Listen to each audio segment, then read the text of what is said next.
My name is Rachel Turner. I'm 41 years old and I own a small bakery in rural Ohio. Most mornings start at 3:45 a.m., before the sun comes up, before the town wakes up, before anyone else is thinking about breakfast. I unlock the back door, switch on the ovens, and begin mixing dough. After 16 years of doing the same thing, I can tell how a day is going to go just by how the yeast smells. Funny thing is, I can read bread better than people. Bread tells the truth. People don't. I learned that lesson because of my younger sister, and because of a loan that was supposed to help her children. A loan that nearly destroyed my business, and a family relationship that never recovered. What happened started with a phone call on a rainy Tuesday in April. I remember the date because I was decorating a 3-tier wedding cake when my phone buzzed. The screen showed Melissa. People think bakery owners spend their days making cupcakes. The truth is less glamorous. Most of my time is spent managing numbers, inventory, payroll, vendor invoices, equipment maintenance, margins. Margins determine everything. A bakery can look busy and still lose money. You learn that quickly. I opened Sweetwater Bakery when I was 25.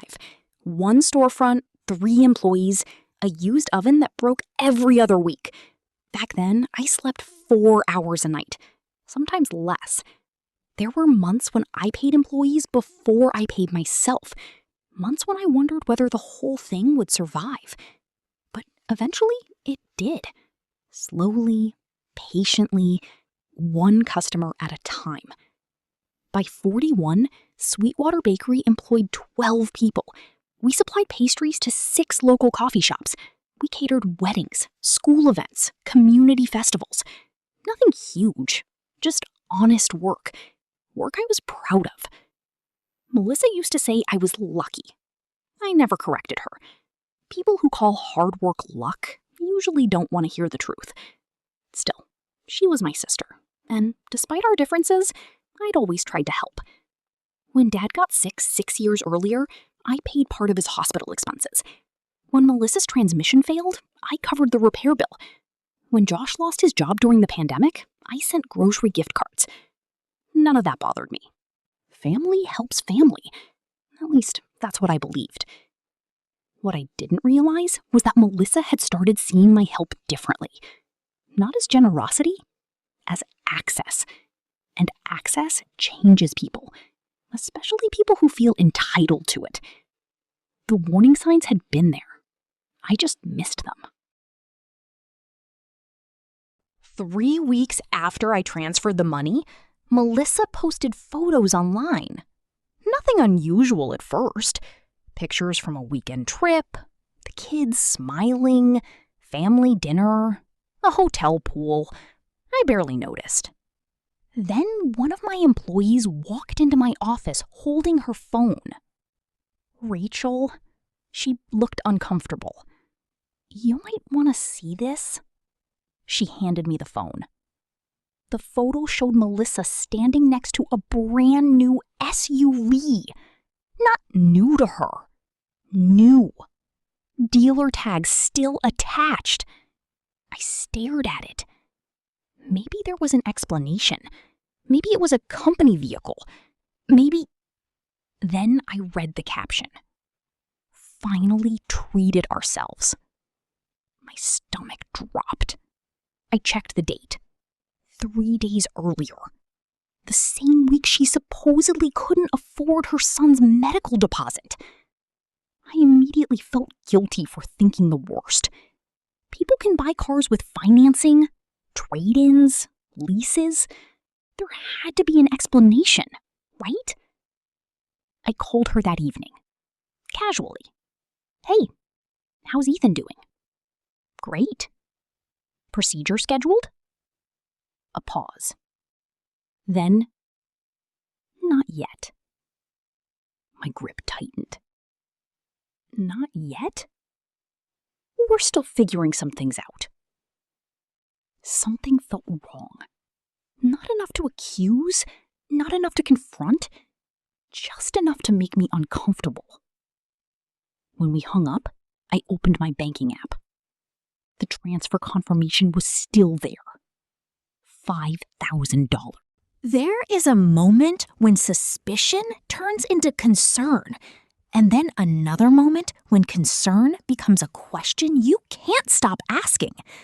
I reached that second moment in early May, about a month after the loan. The bakery was busy. Mother's Day was approaching, which meant long hours, special orders, and more coffee than any human should consume. I was checking invoices one afternoon when my phone buzzed, a notification from social media. Melissa had uploaded new photos. Normally, I would have ignored them. This time, I didn't. The first photo showed her family at a lakeside resort. The second showed a fancy dinner. The third showed Ethan holding a fishing rod on a private boat. I stared at the images. The resort looked expensive. The boat looked expensive. The following Sunday, Mom hosted dinner. Every month, she gathered the family together. Same table, same recipes, same conversations. At least, usually. This one felt different. Melissa arrived late. Josh arrived later. Neither seemed stressed. Neither seemed worried. Neither looked like people drowning in medical bills. Halfway through dinner, Mom asked a simple question. "How's Ethan doing?" Melissa froze. Only for a second. But I noticed. Then she smiled. "Much better."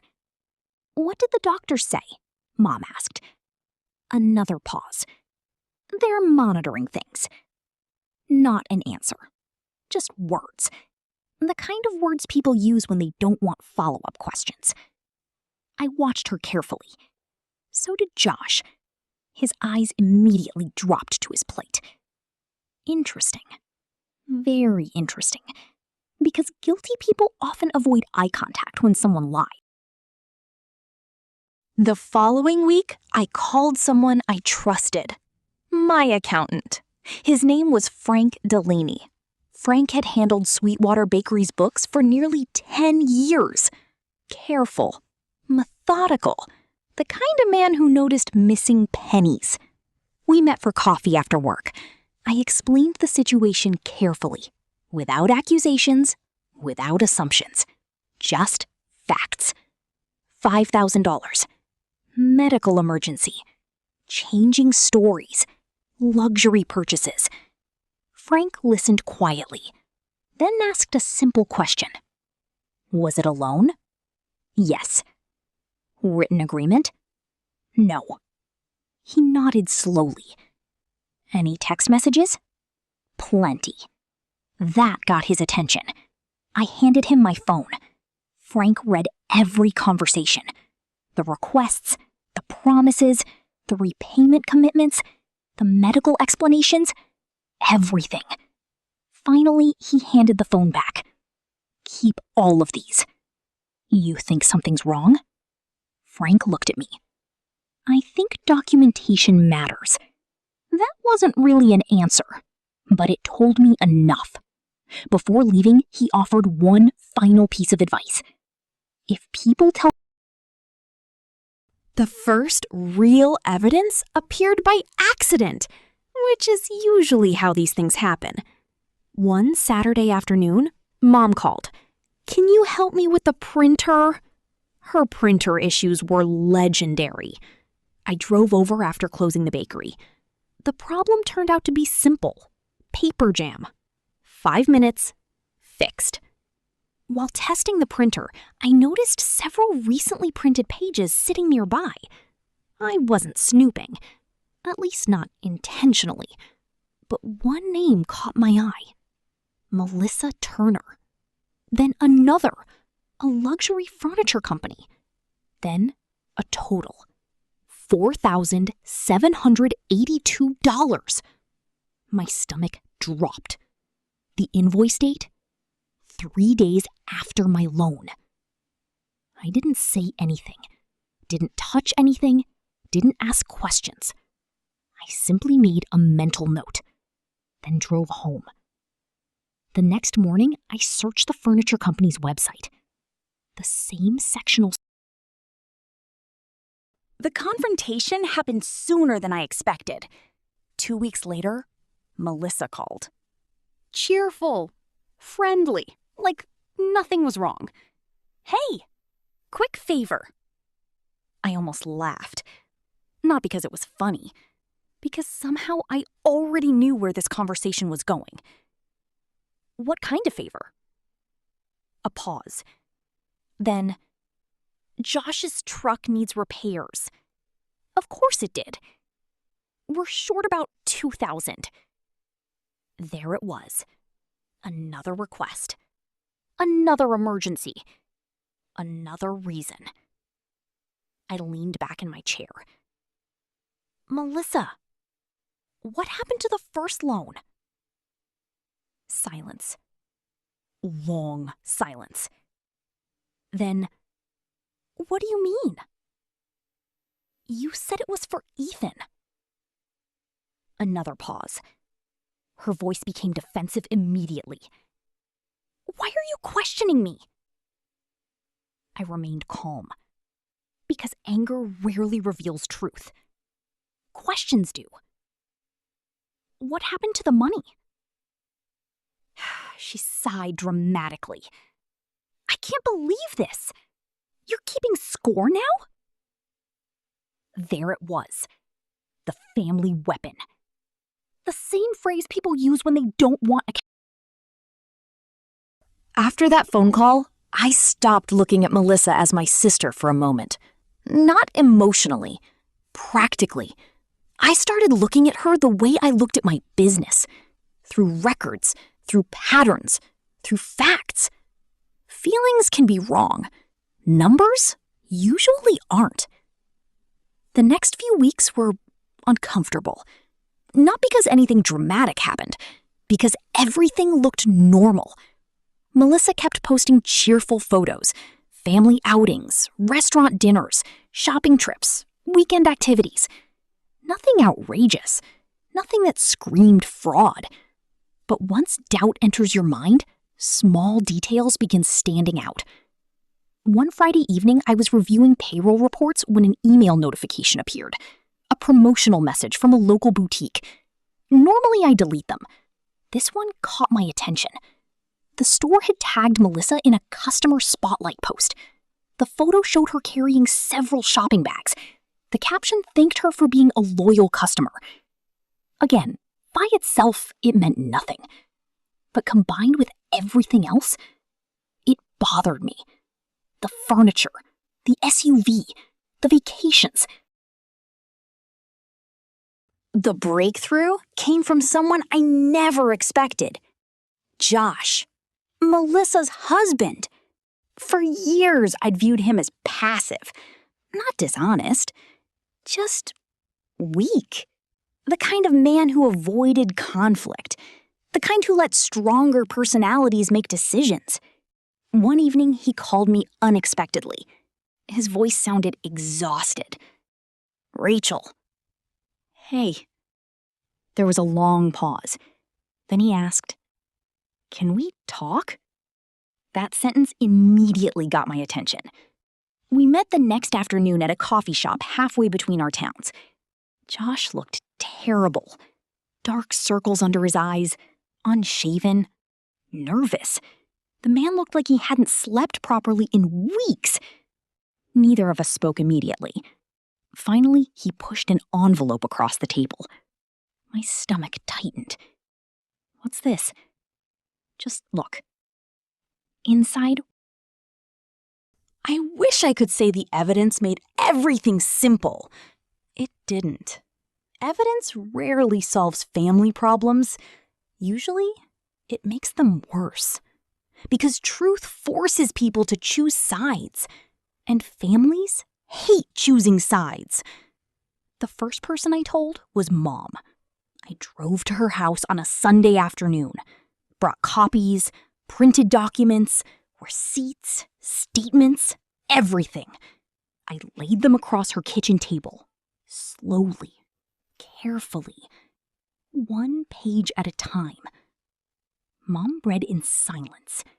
The credit card balances, the furniture purchase, the luxury spending, the payment records. When she finished, over the next month, my evidence folder grew. Not because I was obsessed, because facts kept appearing. Every week brought something new. A social media post, a receipt, a statement, a contradiction, a lie. The more information I collected, the clearer the picture became. Melissa had been living beyond her means for years, and whenever consequences appeared, someone else paid. Credit cards, family members, friends, short-term loans, borrowed money, delayed payments. She moved financial problems around like furniture, never solving them, only relocating them, until eventually the entire structure collapsed. And when it did, she reached for the easiest person available. Me. One evening, Frank reviewed my documentation. The folder was nearly 2 inches thick by then. He looked impressed. "You've been thorough." "I own a bakery." He laughed. "Fair point." Then his expression became serious. "Rachel?" "Yes?" "If this ever becomes public," he tapped the folder, "you have enough documentation to support every claim." That mattered, because accusations are opinions. Evidence is evidence, and evidence was exactly what I intended to rely on. Nothing more, nothing less. What I didn't know was that the public part was coming sooner than expected. My mother's 60th birthday fell on a warm Saturday in August, the kind of day small towns seem built for. Blue skies, backyard cookouts, children running through sprinklers, neighbors stopping by with covered dishes. Mom wanted everyone there. Family, friends, cousins, the whole group. She rented the community hall beside her church. Nothing fancy, just folding tables, balloons, sheet cake, and enough food to feed half the county. I arrived early to help set up. That's what I always did. By 10 o'clock, the room was filling up. Aunt Diane, Uncle Mark, my cousins, church friends, old neighbors, everyone. Melissa arrived around 11. Perfect hair, designer purse, bright smile. You never would have guessed she was drowning in debt or carrying a lie that was about to collapse. She hugged Mom, posed for photos, laughed with relatives, played the role perfectly. If I hadn't known the truth, I might have believed it too. For the first hour, everything felt normal. Then the conversation started. The one that changed everything. It happened during lunch. Aunt Diane asked Melissa how Ethan was doing. A simple question. An innocent question. The room quieted slightly. Not because anyone expected drama, because everyone knew about the supposed medical situation. Melissa smiled sadly. The performance began immediately. "We're getting through it." Several relatives nodded sympathetically. "He still has appointments." More nodding. "Medical bills have been overwhelming." I looked down at my plate. Then back up. She kept going. "We've been under so much pressure." The lies came so easily. "I brought the folder. Of course I did. Not because I planned a confrontation, because I'd spent 2 months gathering facts, and facts have a way of becoming useful." The folder sat beside my chair. Plain manila, nothing special. I picked it up. Several relatives watched curiously. Melissa looked confused. I smiled politely. "Actually..." The room became quiet. Since we're talking about the loan? Melissa froze. Only slightly, but enough. I think we should talk about what happened. Her smile disappeared. Immediately. Mom closed her eyes. Not because she disagreed, because she knew what came next. I opened the folder, pulled out the first document, the original transfer receipt. $5,000. Date highlighted, amount highlighted, everything documented. I placed it on the table. Melissa asked for this money because Ethan supposedly needed a medical procedure. The room remained silent. I continued. I gave it because I love my nephew. Several relatives nodded. Then I placed the second document.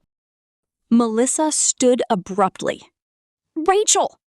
Her voice trembled. Stop! I looked at her. No. Not angry, not cruel, just firm. For the first time in my life, firm. You used Ethan. Several relatives visibly reacted. Because that was the worst part. Not the money, not the debt, the child. You used your son to get money. Tears appeared instantly. Real tears this time. Not performance, not manipulation. Fear. Because the room finally knew. Everyone. Not just me, not just Mom. Everyone. Josh sat quietly at the end of the table. Then he surprised everyone. He stood up and nodded. One simple nod. That was all. No speech, no defense, no argument. Just confirmation. The truth. Melissa stared at him in disbelief, as though she couldn't believe he had. Nobody yelled. Nobody screamed. Nobody threw accusations. That's the strange thing about real consequences. They're often much quieter than people expect. The room simply changed. Trust left. That's all. And once trust leaves, everything else follows. Relatives stopped defending her, stopped making excuses, stopped blaming circumstances. Because circumstances don't create furniture receipts. People do. Over the following months, reality finally caught up. Melissa sold the SUV, canceled several credit accounts, entered debt counseling, started working full-time for the first time in years. Not because anyone forced her, because there was no longer anyone left to rescue her. The loan became formal, signed, documented, monthly payments, every dollar tracked, every payment recorded, exactly the way it should have been from the beginning. Josh took over the household finances, something he should have done years earlier. And slowly, very slowly, their situation improved. Not quickly, not magically, honestly, which is the only way lasting. Today, 2 years later, Sweetwater Bakery is doing better than ever. We opened a second location last spring. My staff has grown from 12 employees to 18. The wedding cake orders are booked 6 months in advance. Life is good. Melissa and I still speak. Carefully. Politely. But differently. Some things heal. Some things change. And some things become lessons. The lesson wasn't that family can't be trusted. The lesson was that trust and accountability must exist together. One without the other becomes permission. For years, I confused helping with rescuing. They aren't the same thing. Helping gives people support. Rescuing removes responsibility. And responsibility was exactly what Melissa needed. More than money. More than sympathy. More than another loan. The greatest victory wasn't getting my $5,000 back. It wasn't